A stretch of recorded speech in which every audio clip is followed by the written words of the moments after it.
নমস্কার, আমি ডক্টর রাজদীপ দত্ত, একজন মেডিকেল সায়েন্টিস্ট এবং প্র্যাকটিশনার্স। আজকে আপনাদেরকে শীতকালে যে সমস্ত রোগগুলো হয় সেগুলো নিয়ে আমি কিছু আলোকপাত করার চেষ্টা করব।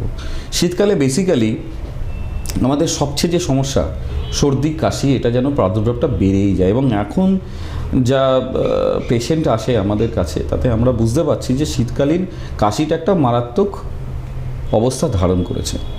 তো সেই জায়গা থেকে আপনাদেরকে কিছু আমি জানাবো যে বেসিক্যালি শীতকালে এই কাশিটা কেন হয়। তো বেসিক্যালি কাশিটা অনেকগুলো কারণের জন্য হতে পারে, যেগুলো মেন কারণ সেই মেন কারণ নিয়েই আজকে আমরা বেসিক্যালি আলোকপাত করব। বেসিক্যালি অ্যালার্জেন্স যদি কিছু থেকে থাকে, কারোর ধরুন ধোঁয়াতে অ্যালার্জেন্স আছে, কারোর ধরুন ঠান্ডাতে অ্যালার্জেন্স আছে, কারোর ধরুন ধুলোকণাতে অ্যালার্জেন্স আছে, কারোর ধরুন সেন্টে অ্যালার্জি আছে। এই ধরনের অ্যালার্জেন্সগুলোকে আমাদের দেহে ফরেন পার্টিকেল হিসেবে আমরা মেনে থাকি। তো এই ফরেন পার্টিকেলগুলো যখনই আমাদের শ্বাসনালী দিয়ে ঢুকে যায়, মানে নাসারন্ধ্র দিয়ে এবং মুখ দিয়ে যেভাবেই ঢুকুক না কেন, সেভাবে যদি ঢুকে যায়, তাহলে সেক্ষেত্রে এরা আমাদের অ্যালভিওলাইতে গিয়ে একটা ইরিটেশন বা ইটারেশনের সৃষ্টি করে, এবং যে কারণে শ্বাসকষ্ট আমরা অনুভব করতে পারি।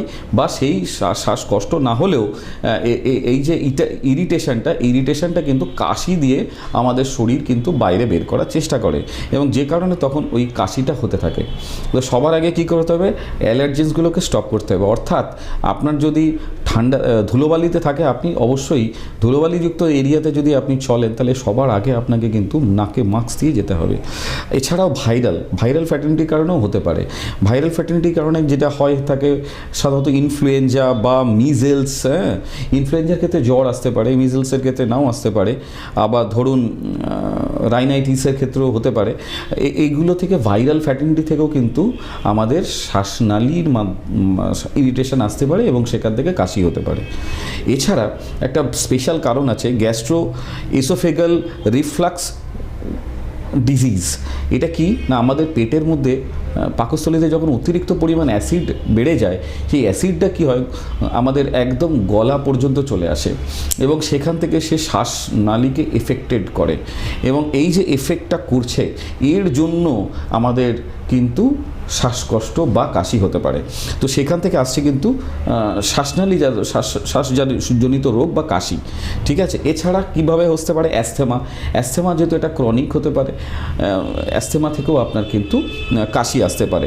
ন্যাজাল পলিপ, নাকের মধ্যে যদি কোনো পলিপ হয়ে থাকে, সেক্ষেত্রেও কিন্তু আসতে পারে। এছাড়া ডেরিভেটিভ ন্যাশাল সেপ্টম, তো ডিএনএস, এটা থেকেও কিন্তু আসতে পারে। হাইপারটেনসিভ যারা মেডিসিন নিচ্ছেন, হাইপারটেনসিভ মেডিসিনের সাইড এফেক্টের কারণেও কিন্তু কাশি আসতে পারে। এগুলো সবই কিন্তু শুকনো কাশি হয়ে থাকে।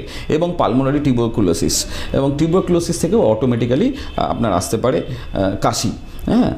এই সমস্ত ক্ষেত্রে আমাদের সবার আগে প্রিকশনস কী থাকতে পারে, প্রিকশনস থাকবে একটাই, যে আমাদের নাক ঢেকে রাখতে হবে, এবং সবার আগে হচ্ছে কি, যাতে ঠান্ডা না লাগে তার জন্য নাক, মুখ, কান ঢেকে রাখতে হবে, কারণ এই তিনটে জায়গা থেকেই ঠান্ডা ঢোকে। তো এটাকে ঢেকে রাখতে হবে।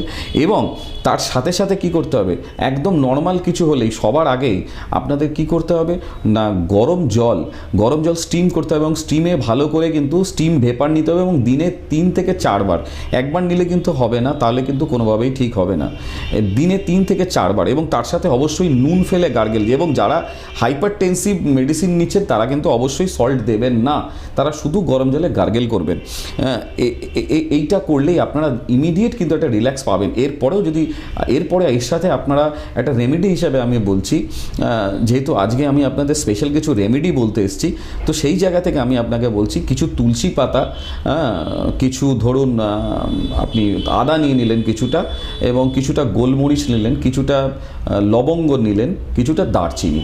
এই 5টা জিনিসকে কিছুটা করে নিয়ে 2 গ্লাস জল নিয়ে তার মধ্যে ফেলে দিন, এবং সেটাকে ভালো করে ফোটান 15 মিনিট ধরে। এই 15 মিনিট ধরে ফোটালে দেখবেন জলটা ধীরে ধীরে কালো হয়ে যাবে, বা একটা হালকা লালচে বর্ণ নেবে। তো তখন কি করুন, ভালো করে ফোটানোর পর এই জলটাকে ছেঁকে ফেলে দেখবেন 1 কাপে হয়ে যাবে জলটা। মানে 2 কাপ জল দিয়ে শুরু করলেন, 1 কাপ হয়ে যাবে, এতটা ফোটাবেন। ফোটানোর পর সেই জলটাকে আপনারা উইদাউট, যাদের ডায়াবেটিস আছে তাদের ক্ষেত্রে উইদাউট সুগার আপনারা নেবেন, এবং যাদের ডায়াবেটিস নেই এবং যারা মিষ্টি খেতে ভালোবাসেন তাদের ক্ষেত্রেও তারা সামান্য হানি যোগ করে মানে মধু যোগ করে আপনারা খেতে পারেন। এবং এটা কিন্তু গরম গরম খেতে হবে এবং এটা দিনে কিন্তু 3 থেকে 4 বার খেতে হবে। তাহলে কিন্তু আপনারা দেখবেন যে ধরনের ব্যাকটেরিয়াল ইনফেকশন, কারণ আমি যে হার্বসগুলো বললাম এগুলো সবই অ্যান্টিভাইরাল, হ্যাঁ, যেহেতু তুলসী অ্যান্টিভাইরালস, হ্যাঁ, তো যে কারণে যদি ভাইরাল ফ্যাটিনিটি হয়ে থাকে তো অনেকটা ক্ষেত্রে আপনারা কিন্তু এখান থেকে মুক্ত হবেন। এবং যেহেতু গরম এবং যেহেতু আমি আপনাকে বললাম স্টিম দিলে এবং শরীরকে প্রচণ্ড পরিমাণে হাইড্রেটেড রাখতে হবে। হাইড্রেটেড রাখার জন্য দেখুন সবার আগে স্টিম যেহেতু নাসারন্ধ্র দিয়ে ঢুকছে এবং আমাদের যে গলার মধ্যে দিয়ে আমাদের যে পর্যন্ত শ্বাসনালী, সেই শ্বাসনালীকে সবসময় ভিজিয়ে রাখছে।